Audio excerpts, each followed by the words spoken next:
Okay, I think we could get started. Thanks everyone for joining. My name is Kat Lee, and I'm a member of A+D Museum's Inclusion and Community Committee. Bridging Realities is a series of panels and events focusing on homelessness in Los Angeles and exploring ways of strengthening our community through architecture, design, and urbanism. We wanted today's panel to serve as a learning space for everyone. We're living in a really unpredictable time, and homelessness is a multidimensional issue that can very well affect all of us. We'll be discussing a wide scope of this crisis, ranging from the urgent response related to COVID-19 and long-term relief in housing. I'm really excited to hear from our panelists today. They've demonstrated unrelentless compassion towards people who are facing challenges that feel really insurmountable. And they devoted their careers to serving social justice. With that being said, I want to start off with our panelist introductions and presentations. So Adam and Tesha, why don't you guys go first? And then since Dana has some slides, she can go last. Wonderful. So thank you, Kat. Thank you for having me today. I want to start by sharing that I have two young children who are 12 and 14 years old. And if heaven forbid they ever ended up homeless, either of them, I would want you or anybody else who possibly could to do anything you could to help them. It would not matter to me how they became homeless, why they were homeless, what they were struggling with, what they needed. I would want you, whoever it is who's listening to this presentation or anybody else, to step in and help them in any way you could. And I think that is what is lacking from how we tackle this issue, is that sense of urgency that I would have if it was my children on the streets and that I would want everybody to have. We have over 66,000 people who will be homeless in Los Angeles County tonight. And we are not bringing that sense of urgency, that sense of we have to do something about this right now to this problem. Homelessness is a complicated, multifaceted issue, but at root, we know how to solve it. And we just lack the political will to invest in the solutions to do so. When you want to solve homelessness, you have to ask, what is the pathway to long-term stable housing? What is it for an individual? What is it for a family? What is it for a community? There are many pathways into homelessness and there are many pathways out. There's not a one-size-fits-all solution, but it's basically that question. What does stable housing look like? The challenge is that in a place like Los Angeles, we have 207 people on average who move out of homelessness every day and 227 people who move into homelessness every day. It's that delta, that difference, that is driving the increase in our homelessness. So there's lots, and we can talk about lots of it today, Kat, depending on where yours and questions and the other questions go, that we can talk about. But in my introduction, I want to highlight just a couple of quick things. One is that a big piece that we are not putting enough emphasis on is preventing homelessness before it happens. In addition to doing more for people who are already on the streets, the other thing we really need to do is do a lot more to bolster and to support families and individuals who are really precariously housed and in danger of becoming homeless. That's a lot of the work that we do at Inner City Law Center, trying to intervene and help those families stay in their homes. And I'll talk a little bit about what we do in a moment. But I really want to uplift that that's an area that we are not investing in enough, that we are not doing enough, that has huge potential to change what the homeless landscape looks like in Los Angeles. The other, which I'm sure will be near and dear to the folks on this call's heart, and probably we'll spend a bunch of time talking about, is the need for far more affordable housing in Los Angeles and elsewhere. In the past 15 years, the median rent in Los Angeles has gone up by 32%, and the median renter income has only gone up by 3%. Sorry, it's gone down by 3%. That delta, that difference, is driving our increase in homelessness. People who just don't have the income to pay rent. So when something happens in their lives, they get pushed over the edge out of the housing and onto the streets or into the shelters. We're at a point now where about 50% of people who actually have housing vouchers can't even find housing. We just don't have nearly enough affordable housing. The estimate for LA County is 509,000 more units that we need of housing that's affordable to people making 50% of the area median income or less. So a huge, that's 10 times what we're building of any sort of affordable housing, more than 10 times what we're building of any sort of housing in a year And most of the housing we're constructing isn't affordable. So I know we're going to spend a lot more time talking about that and those sorts of issues today. Before I close my sort of opening here, let me touch base on one more thing, which is a little bit about Inner City Law Center, where I have the pleasure and the privilege of working. I've been at Inner City Law Center for 13 years now, but the organization actually goes back 40 years when a woman by the name of Nancy Minty graduated from law school at UCLA and moved to the Catholic Worker Soup Kitchen on Skid Row. And she lived there at the soup kitchen and just provided legal services to the residents of the neighborhood who needed them. And the issues that she dealt with 40 years ago are pretty much the same issues that we're dealing with now in the present. At Inner City Law Center, we're much larger now. We have about 100 staff, about 50 attorneys, plus hundreds of volunteer attorneys every year. So it's a big operation, nowhere near big enough to meet the need for our services. But most of what we do is either in the housing space. Last year, we represented about 600 families who were facing eviction, trying to keep them in their homes, let them stay housed. Or other housing, very direct housing things. Like last year, we recovered over $7 million for tenants living in slum housing, trying to get their buildings fixed up. And again, letting them stay stably housed where they are, rather than having them have to move out or move onto the streets. So it's a lot of it's direct housing work or public benefits or other barriers that we see to people's housing. So we asked that question I mentioned at the beginning of what is the pathway to long-term stable housing for our client? What can we do as lawyers to remove barriers or help put them on that pathway? So we do a lot of work. Last year we recovered over $4 million in benefits for homeless veterans who have been trying unsuccessfully to navigate the VA system. So a lot of work connecting people with benefits, healthcare benefits, removing barriers, whether that's tickets or criminal records or consumer debt, whatever we can do to help put people on a pathway to being able to afford stable housing and remain in that housing or get into that housing. We also do a fair amount of public policy advocacy around those issues, mostly at the city and county level, but a little bit at the statewide and national level as well. So with that, I'll pass the baton to others and welcome the dialogue later this morning. Tasha? Sure. Hi, I'm Tasha Uribe, and I'm the Chief Program Officer for PATH, People Assisting the Homeless. For those of you who don't know, PATH is a almost 37-year-old organization who serves lots of counties in California. So we're in Orange County, Sacramento County, San Diego, Santa Barbara, San Jose, and LA is our biggest area. Across California, like Adam shared, there's been an increase in the number of people experiencing homelessness. The numbers have recently come out for a large amount of counties, and we're seeing that, like Adam said, although we're being able to find housing at a way increased rate, more and more folks are falling into housing. We also have to acknowledge, as a homeless system at this point, that across the state, 6.5% of Californians identify as Black or African American, but they're accounting for nearly 40% of our state's homeless population. So as an organization, PATH is working to address the fact that a high number of people are experiencing homelessness. We believe this is attributed to all the things Adam said: skyrocketing rents, systemic racism, not sufficient increase in hourly wages, shortage of affordable housing, and a huge lack of resources. PATH as an organization works to address these issues by providing interim housing, helping people increase their income through employment and benefits advocacy, and trying to engage in partnerships with property owners through our Lease Up LA initiative. What this is a program that is in collaboration with the Los Angeles Homeless Services Authority, where we seek out landlords who are willing to hold units and rent them to our participants and families who are trying to get out of homelessness.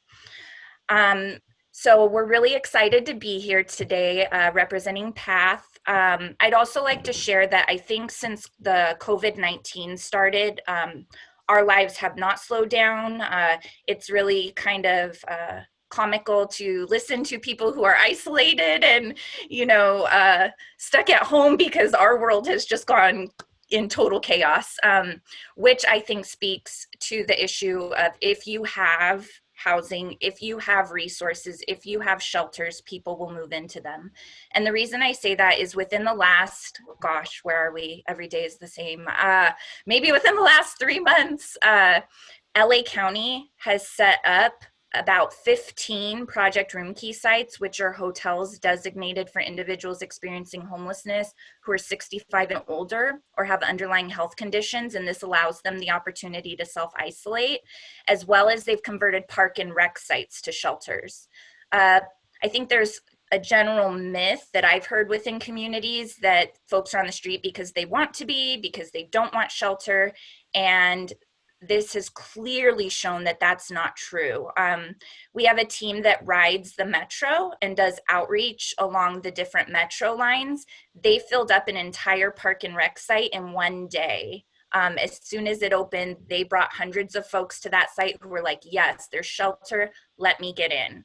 So I think, the conversation about what Adam had said, that if there's political will, if there's a community will to create things for individuals who are struggling financially, it will help our communities and they will take advantage of those opportunities.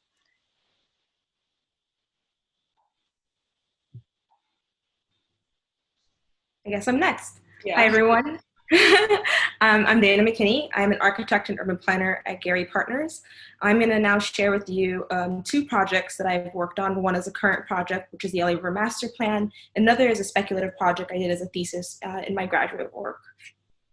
Okay. I think, let's see. Kat, I think I'm going to need help with sharing my screen. Okay. Layla, can you maybe open the, yeah. As Layla is figuring this out, I also wanted to mention to the audience that we will have a Q&A section in like the last 10 to 15 minutes. So go ahead and start filling out your Q&As as you would like. Okay, thank you guys. So I'm going to start with the LA River Master Plan, which has been about a 2-year-long endeavor with LA County Public Works. There's a 3-part team working on the project. My office, Gary Partners, is as kind of architectural and design consulting. We have Geosyntec, which is a hydraulic engineering and geotechnical engineering firm, and then Olin, which is a landscape architecture firm based in LA and Philadelphia. As many of you know, the LA River has a lot of different identities. It's as narrow as 50 feet at the top of the river in Canoga Park, and as open as 600 feet by the mouth of the river in Long Beach. The river spans 51 miles, so it's pretty long, and it goes through 17 different municipalities, which means there's a lot of complications in this master planning process and making sure we're dealing with the different supervisorial districts, also dealing with the different municipalities, and also all these distinct little neighborhoods that are stranded along the river. Within the master planning process, we've identified 9 goals, which span from parks and open space ecology to water, such as water supply and water quality, as well as more public health and social needs, such as housing, homelessness, arts and culture. And every single item within those goals has a series of a huge robust database of data. And so we are very mindful that it's important to support everything that we say with that data. The one that I'm going to talk to you today is going to be our homelessness goal specifically. The reason why this became so important for us was when we were doing our community engagement, we asked people, what are the primary reasons that prevent you or discourage you from going to the river? The #1 answer every single time we had a meeting was safety. When we asked further, people then specified that as people experiencing homelessness along the river, that was discouraging them from actually occupying the river space. While we're cognizant of the people who are coming to the river and they're using it for recreational purposes, I think we also as a team took it upon ourselves to really understand what that means for the people who are experiencing homelessness that actually are occupying the river on a day-to-day basis and inhabiting that river.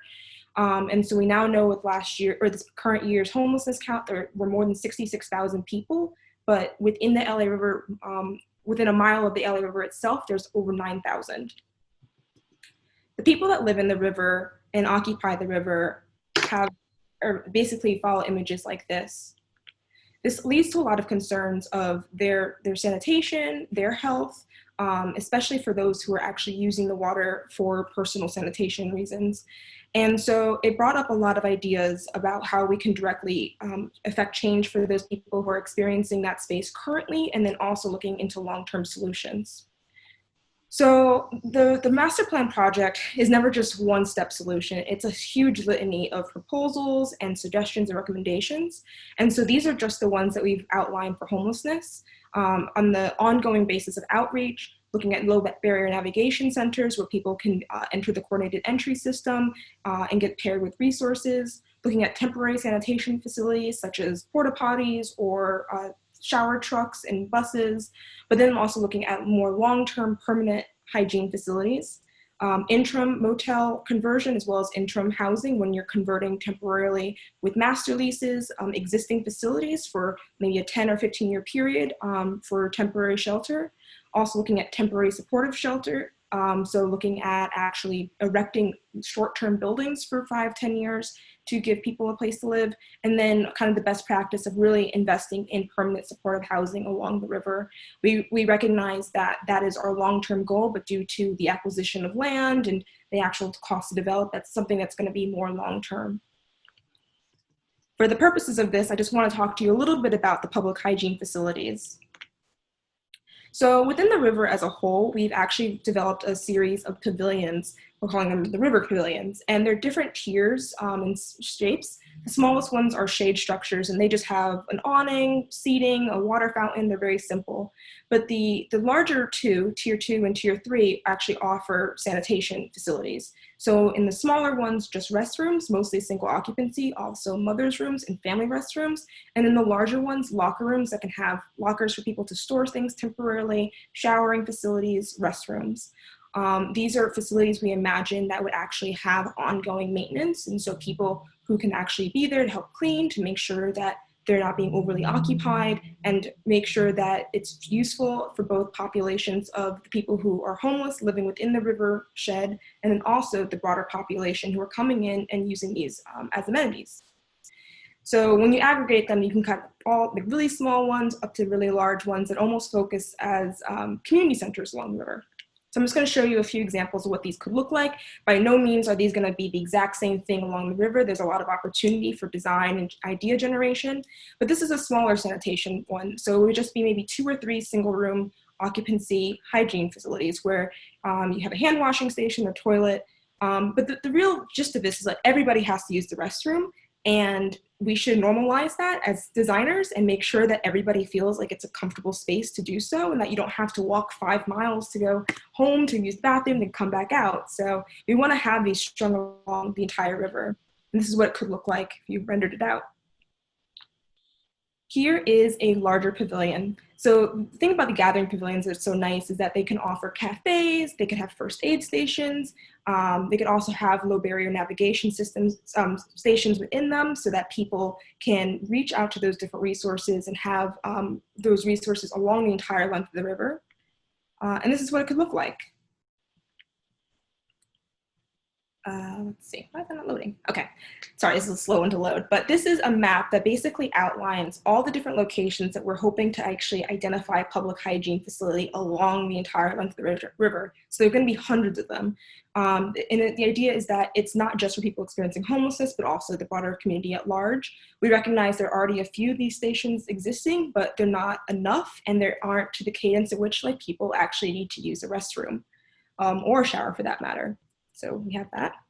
I would recommend that everybody look at the LARivermasterplan.org website. There is thousands and thousands of more slides on that website.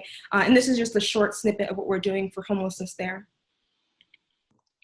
The other project I want to talk to you about briefly is not explicitly about homelessness, but is more about institutional racism and the effects it has on incarceration. The reason I'm bringing this up is because I think that there is a good juncture between homelessness and persons experiencing homelessness and those who have been recently incarcerated in this practice of restorative justice, which I'll explain in a minute. There are 7.3 million people in the United States carceral system. So that includes jail, prison, probation, and parole. Of those people who actually go into jail and prisons, 76.6% recidivize within 5 years, which is a tremendous amount of people who are cycling in and out. And this cycle is quite similar to those for people experiencing homelessness who aren't able to secure housing. And so that you can start to see the overlap.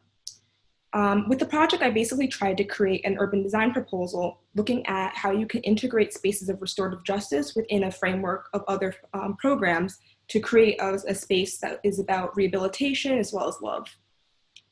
This project was back east, is where I'm from, so Newark, New Jersey, which is where my mother grew up, known as the Brick City. In Newark, there's a 1 in 4 lifetime likelihood of people going into prison, which is insane, 1 in 4. This largely stems after the 1967 race riots, in which there's tremendous amount of white flight, a huge increase in policing within that system, and then just an overabundance of use of criminal justice and policing within the community. This is the site that I was working on. It's called Baxter Terrace. It was formerly the first public housing site in the city of Newark. It was initially built around 1940. And it was torn down in 2012 due to maintenance issues. It was also a hotbed for prostitution and drugs, as well as people experiencing homelessness. The site literally is looking at a 3-part model. Rehabilitation, so restorative justice, is very much important to it. Security being housing, recognizing that there is this link between people coming out of prison and getting affordable housing. And then the third being empowerment, so looking at employment opportunities as well as amenities that can help really create a more robust lifestyle within that village.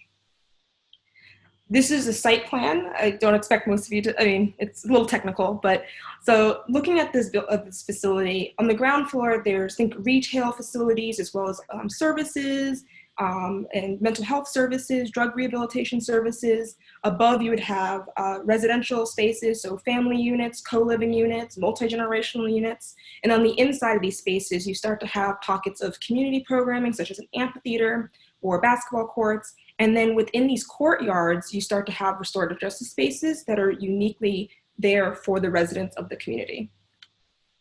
From the outside of the facility, it doesn't look much different from anything else on the street. And I really thought it was important to not stigmatize it and to not make it too gregarious, but to actually blend into the rest of the community. And so Newark is the brick city, so I'm using brick in my mind. But then as you go inside the site, it starts to erode a little bit. It starts to open up. It starts to integrate landscape in a way that isn't super typical for that environment. And the main thing here is restorative justice. The practice of restorative justice is when you bring the community together with a victim and an offender. It's important in the case that you actually have a person who can identify and admit to the crime that they've committed. It's a little bit trickier when you have somebody who's been committed, but they don't own up to it. But basically, the idea is that you bring everybody together to help bring amends to the victim, to also bring amends to the community, to repair that harm and move forward and identify methods in which the community as a whole can move forward. And these little restorative justice spaces pan out over a series of these courtyards. So I'm just going to go through them really quickly. And so this one, for example, is the mounds. They're all different sizes and shapes. And some of them are more exteriorized, some of them are interiorized, some of them employ water, but recognizing that these spaces of restorative justice are almost sacred to the community. You can also start to see some renderings of that. And I imagine that they are something that you could reserve for 2 hours on a Thursday night, but they also can then be spaces where you have small meetings or small get-togethers within the community. This one here is really the smallest of them, 6 people. And it's a room that kind of overlooks a canopy of trees. And the last one is walls. And I was imagining this as a fully exteriorized space, but it can also serve as an art gallery. And you could have people within the community actually create art and build it within this space. And then flower fields, in which you are actually embedded within a field of flowers overlooking it. So that's my presentation, but I know they seem a bit discrete, but I think there is a definite overlap between the practice of restorative justice, not just for people who have been in and out of incarceration. I know in Portland, Oregon, they've done a really amazing job actually using restorative justice within homelessness encampments as a way to self-govern and to identify how the community itself can repair some of the harm that's happened within the community and to move forward. I, as an architect and urban planner, firmly believe that everybody should be held accountable to addressing some of these societal ills. And as a designer, I think it's important to consider how we can start to integrate spaces like this for everybody, but also understanding and reconciling the vulnerabilities of particular populations. Thank you. Thanks so much, Dana. That was so interesting. I guess I'm gonna go ahead and ask Adam a question because you wrote some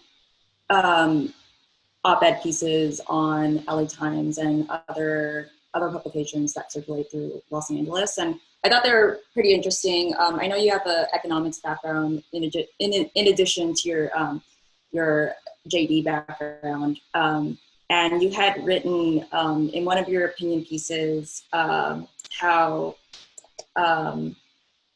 law enforcement won't solve homelessness, and in addition to that, you had quoted on another op-ed piece that homelessness isn't too expensive to solve, it's too expensive not to solve.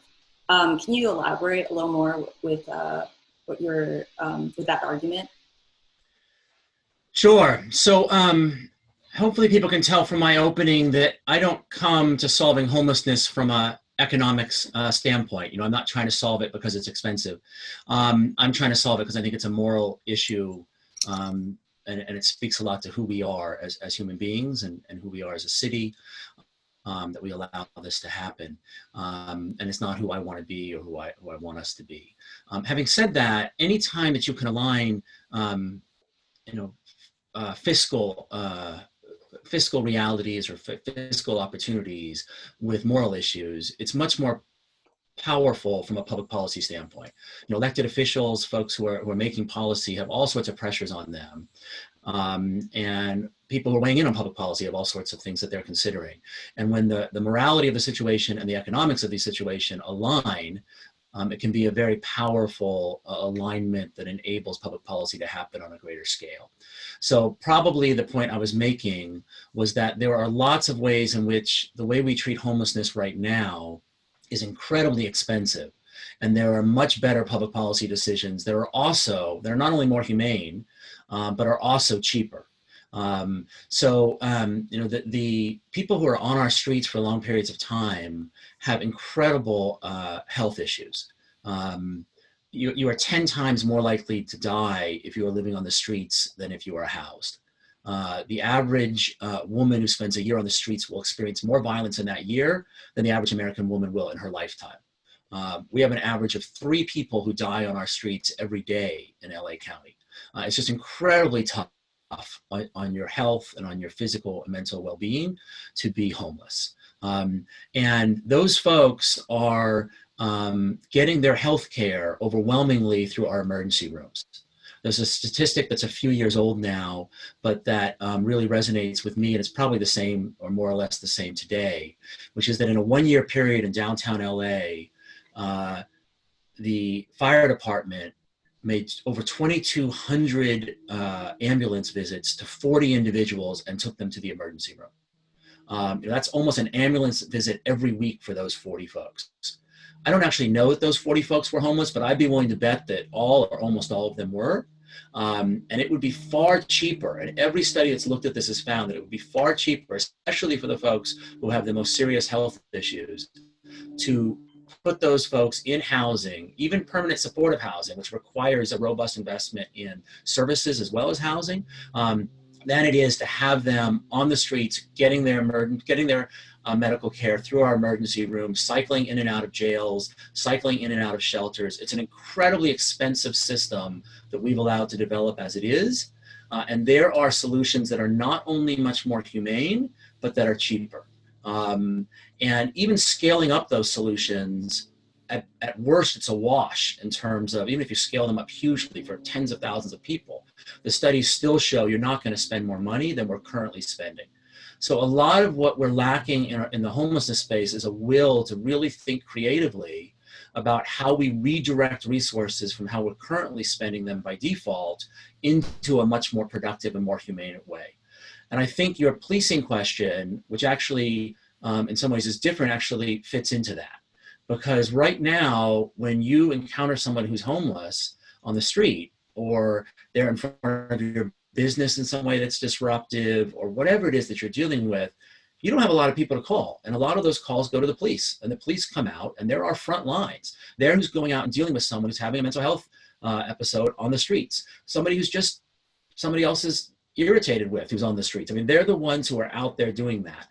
And having somebody show up with a gun on their hip, no matter how well-intentioned they may be, is rarely, in my experience, the right way to resolve the vast majority of those interactions and the vast majority of those problems. Not that there isn't a time and a role when that may be necessary, but we are way overusing that, enormously overusing that as our default tool, instead of having mental health professionals, social workers, others who can go out and tackle those individual situations. So I think there's huge potential to divert resources that are currently being spent on policing to all sorts of things that will be more effective. Along those same lines, the more we can invest in the underlying solutions so that person isn't even in that situation, that's even better, right? The solution of having a social worker or a mental health professional goes out speaks to the issue when there's a conflict, when something arises that has to be addressed. We need to have a mechanism for that. But ideally, those folks are housed, those folks are getting whatever services they need, and they're not even getting into that situation where someone is finding them disruptive or where they're being victimized or whatever it might be. So I think there's huge potential to think about shifting how we're spending our current resources in ways that could dramatically change what we see on our streets and dramatically change people's living situations and people's lives. Thank you, Adam. That was a really interesting response. And then the next question I had was for Tesha. So how has your programming expanded at PATH since the COVID-19 pandemic started?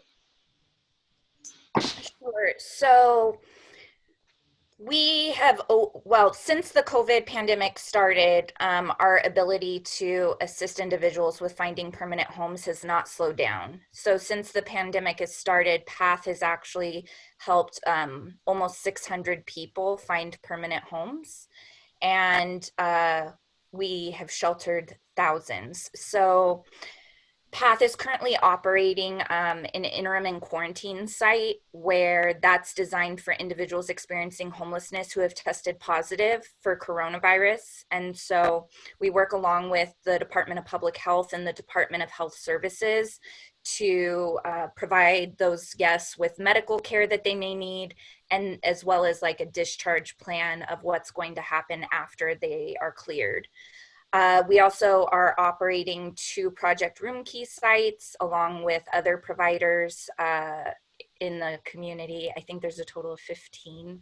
And like I said before, those are the motels and hotels that individuals who are 65 and older have underlying health conditions, as well as continuing our regular operations. So our outreach workers have still been out on the street connecting folks to these new opportunities at park and rec sites, as well as the Project Room Key sites.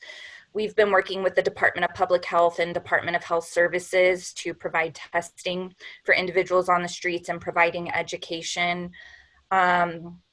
We opened a new shelter out in Orange County, like the day they did the state lockdown, stay at home, and we're out there cleaning up encampments. So I think that it's interesting is the only word I have for how the political will had shifted and said like, okay, let's use this opportunity to get folks off the street. And, you know, PATH's mission is to end homelessness. So we really want to be part of that solution. Where we're at now, I would say, is really a heavy focus on working within the Los Angeles Homeless Services Authority to make sure that there's a pathway for all these individuals who we've gotten off the streets. There's a major sense of urgency, I would say concern, of making sure that we do right by these individuals and that we find permanent homes for as many folks as possible. So for the next question, I wanted to ask about affordable housing, because affordable housing is so integral to resolving homelessness, and especially with people who are at risk from the pandemic. I have I guess a lot of people are interested in affordable housing, but we don't really necessarily know how to advocate for it because the policy can be so opaque with what I've noticed. And even with myself, since I have a planning background, but just looking at, I noticed that the city of Los Angeles had just released their general plans housing element, and it's open for public comment, but I wasn't quite sure how that played a role.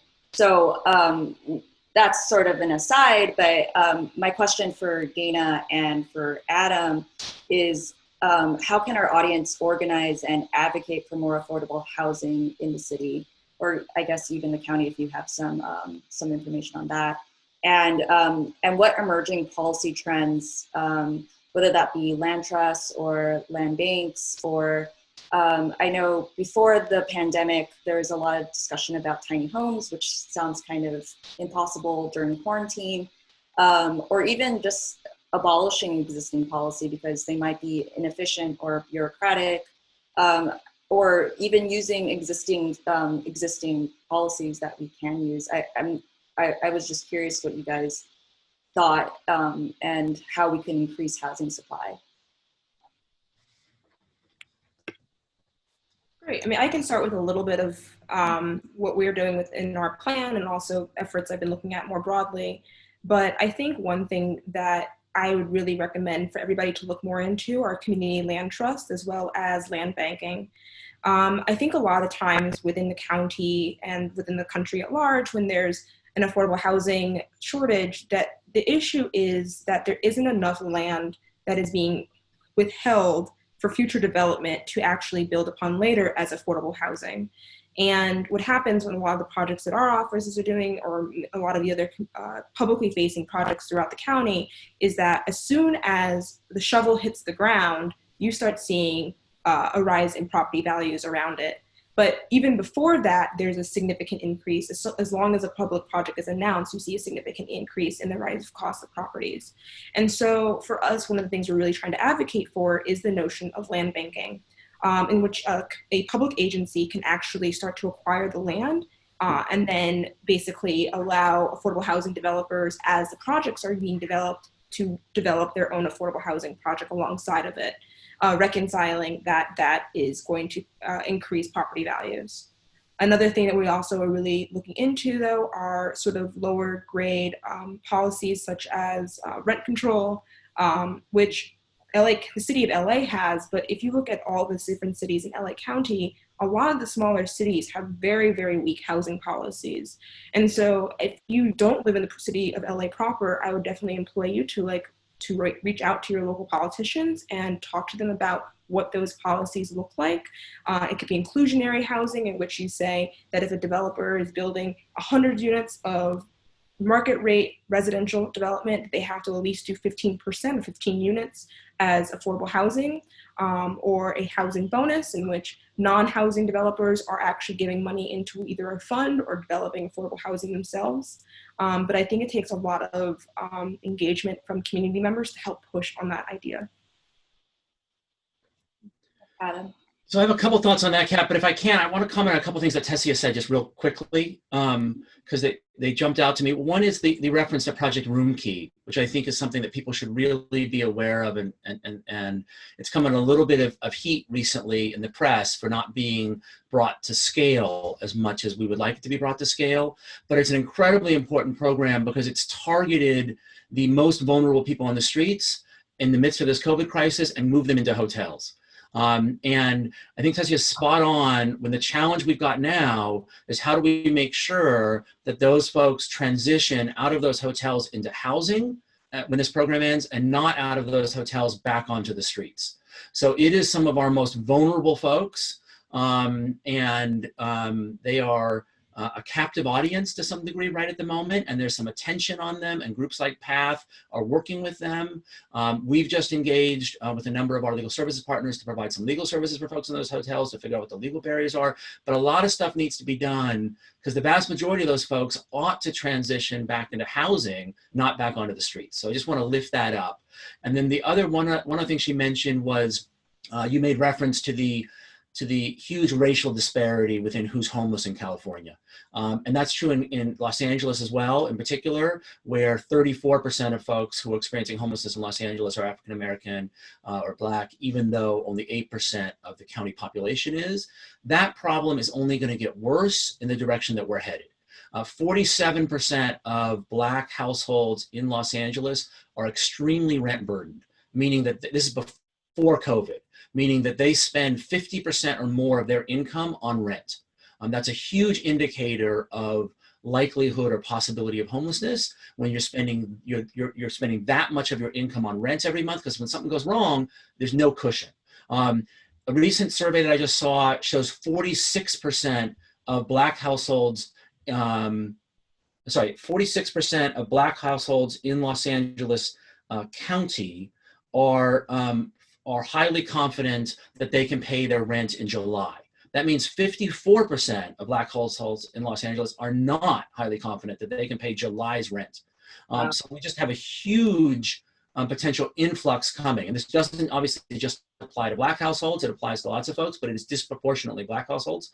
The estimates are on the low end that tens of thousands of people, when the eviction process starts up again, are going to become homeless through that. And at the high end, hundreds of thousands of people in LA County alone. So there's huge sort of challenges on the horizon that we need to address. But your question, Kat, was about affordable housing, which is very important and really the long-term solution to everything I just said. We wouldn't be in this mess if we had those 500,000 units that I mentioned earlier of deeply affordable housing. So we've got to figure out how we get to that. And I would say that to do that on the scale that we need to do, what we've been doing and the tools that we've been bringing to bear are woefully inadequate. The idea that we are going to spend public money to build 500,000 units is not feasible. The idea that we're going to just inclusionary zoning, where you require developers to set aside a portion of their units as affordable, that's going to get us to 500,000 units, not going to happen. So those things are both really important, and we need to do more of them, but they're not going to get us the scale that we need if we're really going to have the affordable housing that we need. The solution that I think people are increasingly moving towards as at least a piece of the puzzle, because there isn't only one thing that's going to do it, but we have to figure out how we're going to incentivize people, developers, to develop more affordable housing. How do we make that work?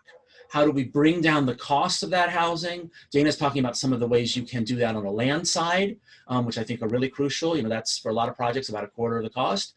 So if you can bring down the land cost, that's huge. But how else can we bring down the cost? What incentives can we give to developers where we say, if you make half of this project affordable, really affordable, long-term, you can have greater density. You can waive certain fees. You can have an expedited process. Like, what is it that we need to do? What combination of things is going to unlock people building a lot more affordable housing? And one last comment on this is a lot of the conversations I'm in about building more housing lose the affordability piece. There's a huge amount of advocacy, as there needs to be increasingly, around building more, which is great. But what we need is more affordable housing, housing that's affordable to extremely low-income folks. That is the sweet spot that we really have to focus on. And if we're going to incentivize it, if we're going to use public dollars or public land or reduce regulations that are in place for all sorts of reasons, some of which are really good, if we're going to scale those back, it needs to be because it's going to create significant affordable housing and therefore have a significant impact on the amount of homelessness that we're seeing. So it really needs to be targeted. There's a lot of YIMBY, yes in my backyard, support that I think is great. We need more of that. We need to counter the no in my backyard, but it needs to be targeted on affordable housing. That, I would say, would be my biggest critique of the conversations that are going on at the moment, is they're not laser focused on 500,000 units in Los Angeles of a deeply affordable housing. That needs to, all the policy changes we're making need to be focused on that, not just on housing generally. Mhm. I just wanted to add kind of one quick thing in. Yeah. I think there's also not enough of a conversation about ownership models versus rental models. And what we see a lot of times in Black and brown spaces is that most units are renter units. With the exception of like maybe in some of the Southeast communities, there might be a little bit of a higher owner rate.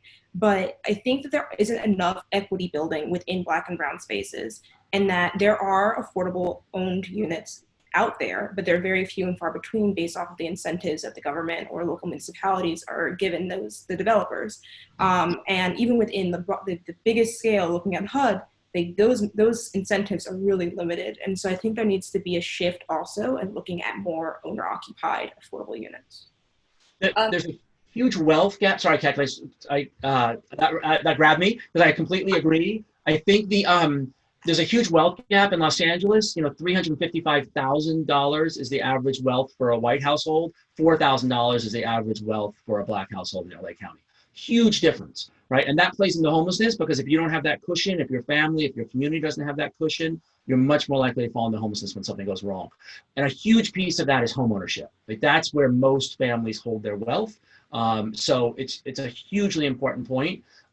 There's some really interesting research that's just coming out recently around differences in valuation in African American neighborhoods versus white neighborhoods of houses, where you really can't explain the differentials by looking at crime statistics or income in those neighborhoods or anything else except for the race. That it's neighborhoods that are more heavily African American, the home values are less in those neighborhoods because of that reason alone. And so I don't know that we've seen public policy solutions that are targeted at trying to unwind that or figure out what's going on around that particular issue or how we tackle that. But I think it's a hugely important issue that doesn't get lifted up as much. So I agree with Dana on that one for sure. So I guess what are our mechanisms to promote affordable housing or keep our elected officials accountable? Would we just write to our city council members, or is that more of, as I had mentioned before, like talking or making public comments to the general plan housing element? Are those appropriate mechanisms? So go ahead, Dana. I was gonna say, I think so for sure, but I also think that it also is important for people to show up at like your city council meetings and actually speak up about these issues. I think a lot of times maybe public officials aren't super aware of the general sentiment and not appreciating where we are with affordable housing. And I just think it's important for people to actually really publicly engage, not just via email or in letter or responding to something in the platform for the city plan, but also actually showing up during those meetings is important. Mm-hmm. The other thing I'd add is that we need to change the rules that govern these areas. I completely agree with Dana, there's not nearly enough people showing up and advocating, yes, in my backyard, yes, I want this, yes, I support this, yes, we need that. The loudest voices are still the people who are saying no and give the 20 reasons, which any creative person can figure out 20 reasons why something isn't great. We need to figure out the 20 reasons to make it great and make it better and make it happen. So we need folks engaging in that way. But we've to some degree lost the battle if we're only fighting on that level. We've got to, because people are much more supportive of the idea of affordable housing and these rules in principle that let it be spread, let things be done as of right, a whole bunch of things that we can do. People support those in principle, but then they don't support it when it's in their particular neighborhood. So what we need to do is put rules in place where we can get people, governed by their better angels to say, yeah, of course we should do that. Or we should have rules in place that do that, and then let these projects go forward in a different way than they're currently going forward.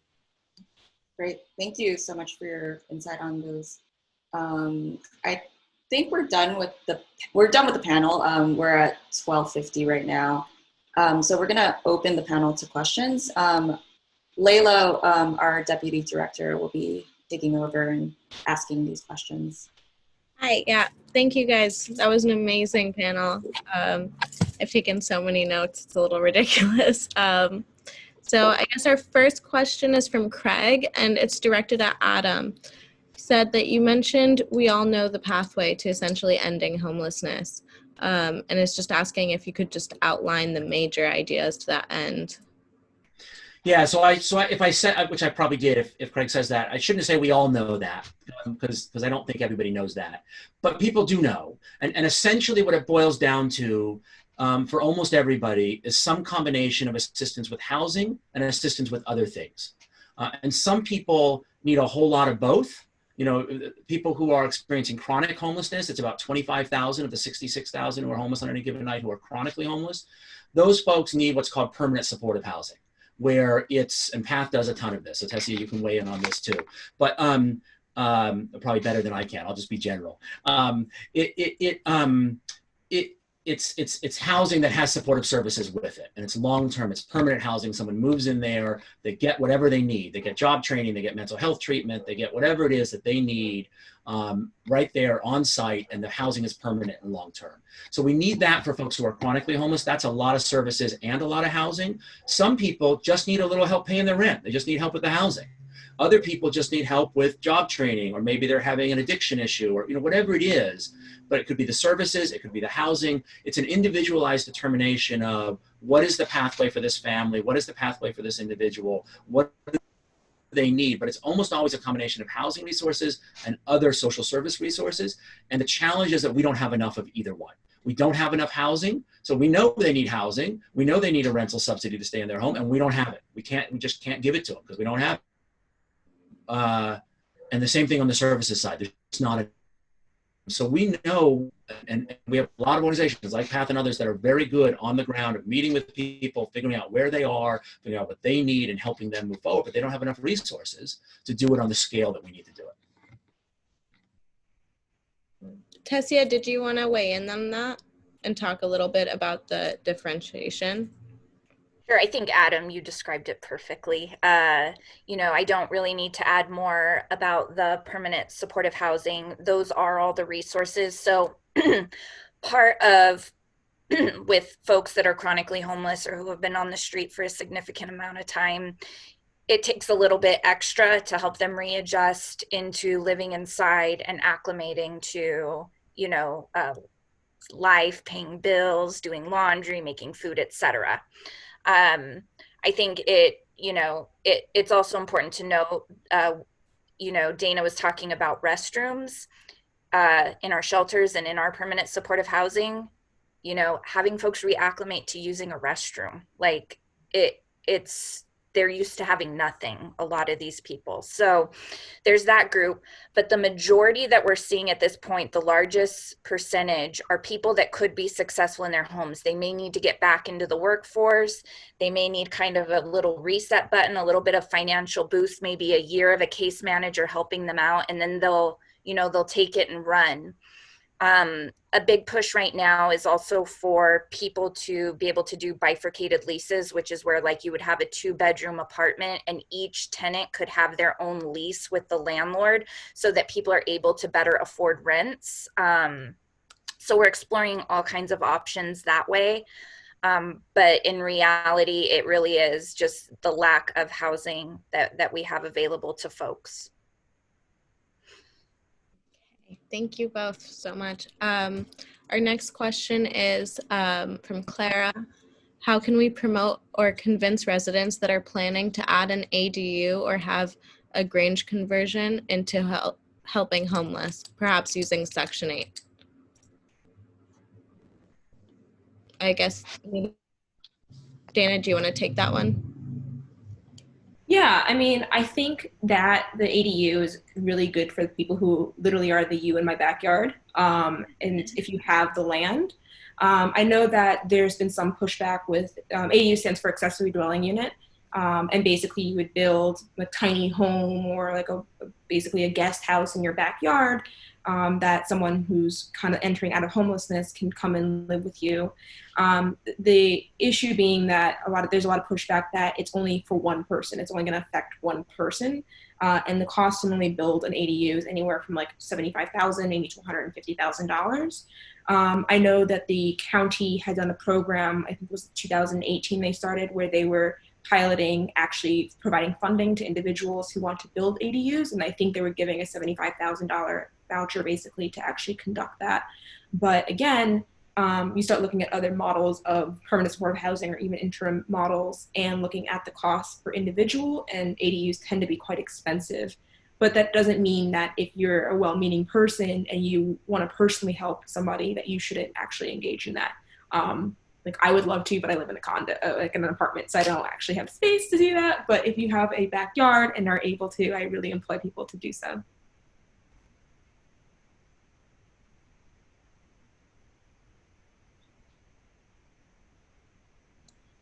Oh, Layla, yeah, you're on mute. I know. Oops. So I guess our last question is, I guess, finding a public policy definition of affordable housing. Could someone maybe just outline that a little bit, just for clarity's sake?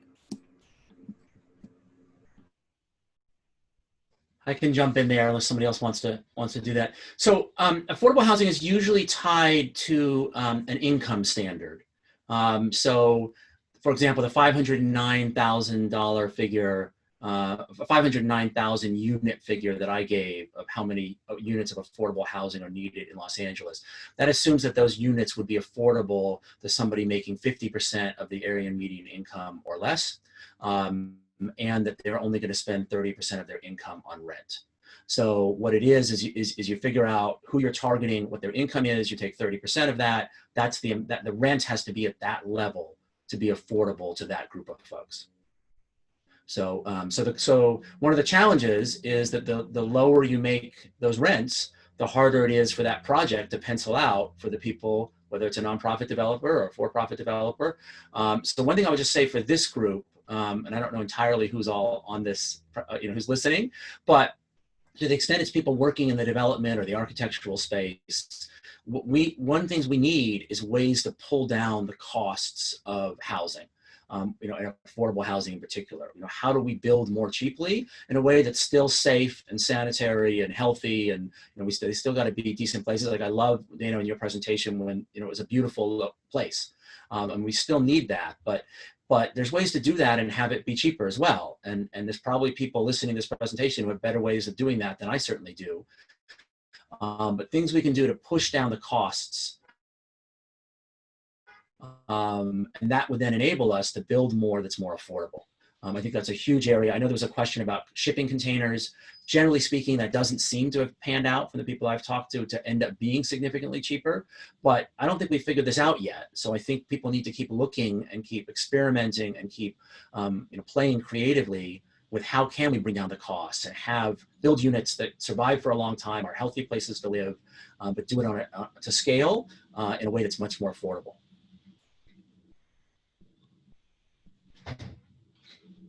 Just tagging onto the shipping container comment, generally to renovate a shipping container, it's about 1.5 times the cost of new build construction. So it's pretty costly to actually use them. There are a few contracting companies and sort of larger corporations that are actually retrofitting them, but it tends to be pretty expensive, which is the issue and why they're not often used. I think we're approaching the end time. And so I just want to thank you guys from the bottom of my heart for attending this panel.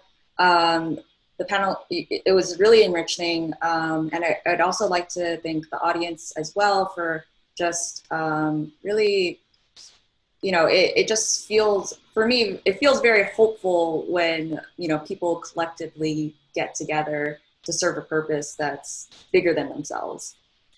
So with that being said, just thank you for everyone for attending, and I hope everyone took something out of this panel. Thanks, Kat. Yeah, thank you. Thanks, Layla.